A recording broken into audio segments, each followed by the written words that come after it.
이 페이지에서는 이 중요한 거는 여러분 여기 나오는 표를 바탕으로 여러분의 배운 내용을 정리를 하면 되겠습니다. 보면은 앞에는 보면 성씨들이 다 달라요. 이씨, 정씨, 경씨, 이씨인데 공통점은 뭐예요? 다 무신이라는 거죠. 무신들이 최고의 권력자가 돼서 고려를 통치를 했다라는 거죠. 최고의 왕은 있었어요. 왕은 있었는데 왕은 그저 진짜 허수아비 불과하고 근데 이제 여기 보면 뒤에는 최씨, 최씨, 최씨, 최씨 이렇게 나오죠. 그래서 이 시대를 뭐라고 하느냐? 최씨 정권 시대라고 여기 보면 최씨 정권기라고 나오죠. 그래서 이 최씨 정권 시대를 기준으로 해서 잘 기억을 하면 되겠습니다. 무신 집권기에는. 그래서 이 앞에 이의방, 정중부, 경대성, 이의민은 사람 이름을 그렇게 막 외워야 될 필요는 없어요. 근데 이의민이라는 인물은 여러분 그 중에서도 천민 출신인데 아버지는 소금장수고 여종 사이에서 태어나게 됩니다. 그래서 이 당시 고려는 이 신분제도 중에서 일천즉천이라는 단어가 있어요. 이거 뒤에 가면 신분제도에서 제가 한번 더 설명할게요. 일천즉천.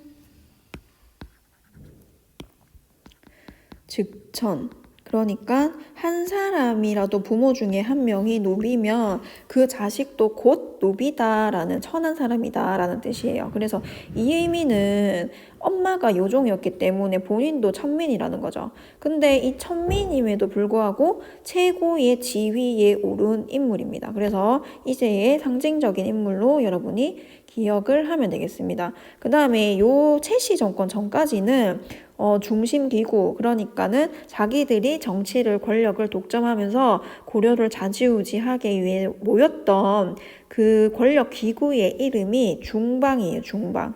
그래서 이 중방이라는 이름을 여러분이 꼭 기억을 해야 됩니다. 중방.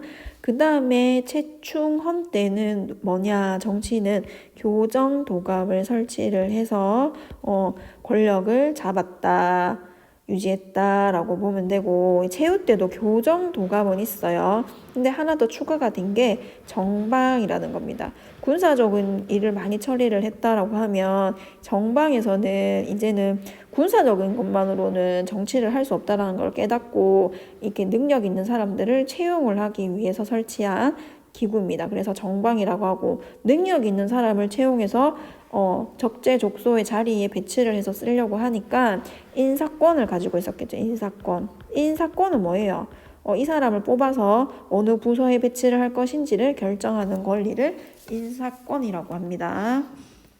그래서 교과서 내용을 보면 최충헌이 천민 출신 이의민을 제거하고 권력을 잡으면서 최씨 정권이 수립이 됩니다. 그래서 이 한 가문에서 60년간 통치를 하게 된다라는 거죠.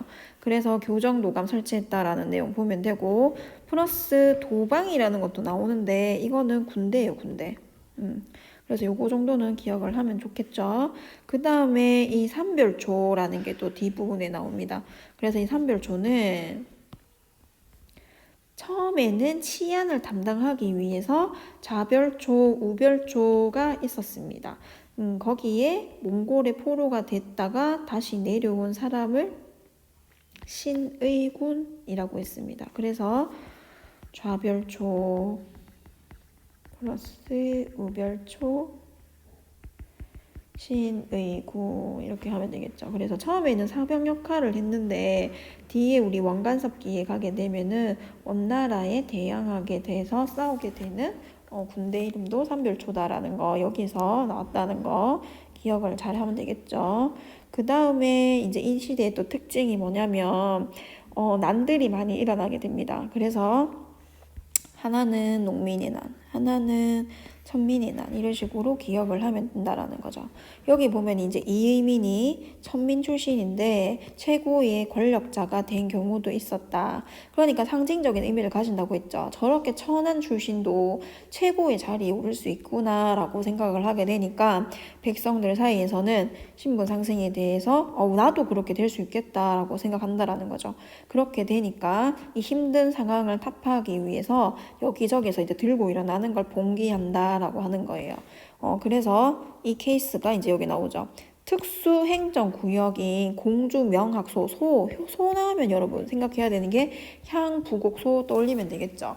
그래서 이 공주에 있는 명학소에서 망이망소이가 공기했다라는 내용. 그 다음에 운문과 초전에 김삼이 효심이 봉기했다라는 내용. 두 개 하나 기억하면 되고, 그 다음에 두 번째는 노비의 난인 만적의 난을 여러분이 기억을 하면 됩니다.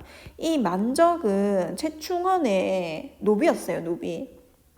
노비였는데 이의민이 왕이 되고 그 다음에 자기 그 모시던 무신이 최고의 권력을 잡는 모습을 보고 그 다음에 굉장히 많은 노비가 학대를 당하는 것을 겪으면서 이 왕후장상이 왕이 되는 씨가 따로 있냐, 누구든지 왕이 될 수 있다라고 주장하면서 개경에 있는 모든 노비들을 모아놓고 우리가 몇 월 며칠에 난을 일으키자 이렇게 다 다짐을 하고 헤어지게 됩니다. 근데 여기서 굉장히 소심한 사람, 강심장이 아닌 소심장을 가진 사람이 들키면 자기가 죽을 걸 아니까 자기 주인한테 가서 잃은 거지 이거를. 그래서 바로 이제 난도 일으키기 전에 이제 이게 적발이 돼가지고 많은 노비들이 이제 물에 수장을 당하게 되는 그런 일을 겪게 됩니다. 그래서 사전에 발각돼서 실패를 했다.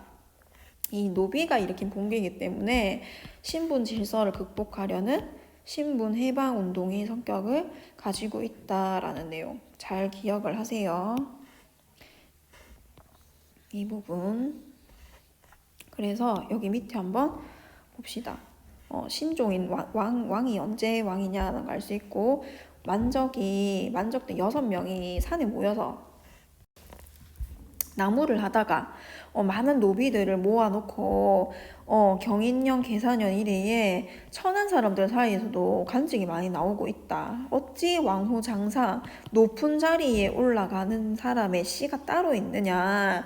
누구나 능력이 있으면 차지할 수 있다. 우리만 이렇게 뼈 빠지게 일해야 된다. 누가 이런 걸 정했느냐라는 굉장히 선진적인 생각을 가진 사람이 이 고려 시대에 무신 집권기에 있었다라는 거죠. 그거를 이제 여러분이 잘 기억을 하면 되겠습니다. 이 지도에서 보면은 또 하나 여러분이 알아야 되는 게 효신과 김삼이는 이 어느 지역이에요? 예전에 경주 지역에 있었기 때문에 신라 계승 성격이 조금 드러나게 되고 이염년이라는 사람은 여기 백제 지역이기 때문에 백제 계승 이 성격이 드러나게 됩니다. 그리고 이 최강수라는 사람은 서경은 선생님이 고구려 계승식이라고 얘기했죠. 그래서 각 지역별 성격이 아직까지도 고려 무신집권기에 이르러서도 삼국시대가 벌써 멸망한 지 몇백 년이 지났음에도 계승이 되고 있었구나. 사람들 사이에서는 그 정도로 여러분이 기억을 하면 되겠습니다. 그래서 오늘은 몽골 귀족 사이의 이자겸의 난, 그 다음에 묘청 서경 전도운동, 그 다음에 무신 집권기에 대해서 선생님하고 한번 알아봤습니다. 내용을 교과서에서 흐름으로 잘 기억을 해주기 바랍니다. 수고했습니다.